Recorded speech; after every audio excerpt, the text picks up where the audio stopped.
I think there are people who are misguided trying to drive, Disney stepping in saying, in every episode now they're going to have, Mickey and Pluto going at it.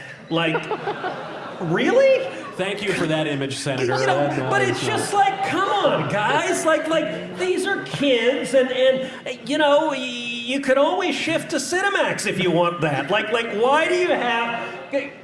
It used to be, look, I'm a dad. Like, you used to be able to put your kids on the Disney Channel and be like, all right, something innocuous will happen. Former presidential candidate, Senator of Texas, Ted Cruz, recently was speaking at the Young America's Foundation event at Yale University.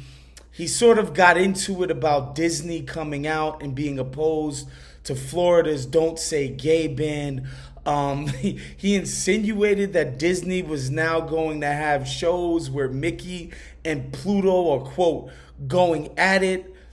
Obviously, this isn't true. Disney would never do that. They're very protective about the family friendliness of their product.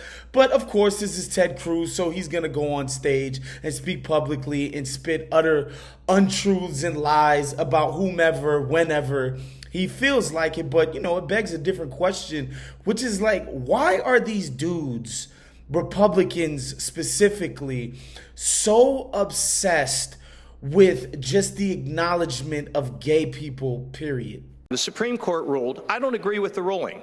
I'm in favor of marriage between, traditional marriage, a man and a woman. Well, listen, adoption is decided at the state level, and I am a believer in the 10th Amendment in the Constitution. I would leave the question of marriage to the states. I would leave the question of adoption to the states. That's the way it's been for 2 centuries of our nation's history, until 5 unelected judges in an illegitimate and wrong decision decided to seize the authority over marriage and wrongfully tear down the marriage laws of all 50 states. Their sons are rebelling, hanging out with homosexuals and getting married, and the parents are invited.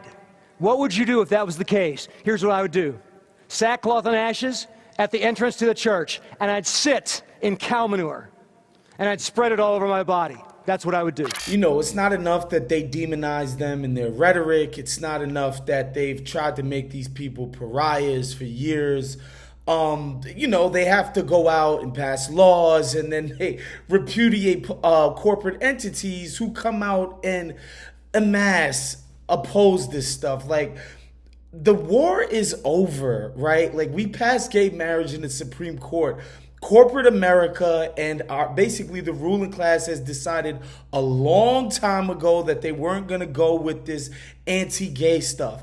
And the Republican Party, this is how you know they're so basically ideologically shiftless at the moment. Like, this idea that they would go against big business and corporate interests now just shows you that they have no unifying structure to the party. It's just basically one fake fire after another, one culture war nonsense battle after another. And the saddest part for these guys is I don't think this stuff has any legs, if I'm being honest with you. I think immigration absolutely still moves the needle amongst their base. Stuff like guns, even abortion, that stuff gets them riled up for sure. But this anti-gay, like this fake idea that our kids are being indoctrinated into the quote-unquote homosexual or gay agenda, it's ridiculous. I don't buy the idea that this moves the needle for them. And I think it just speaks to how utterly baseless and just, morally, not morally, but substantively inadequate their agenda actually is. Ted Cruz flailing about the idea that Disney is going to turn their product into Cinemax because they oppose a bill that opposes people from simply acknowledging that gay people exist in our world, just shows these guys are utterly rudderless and they're cooked.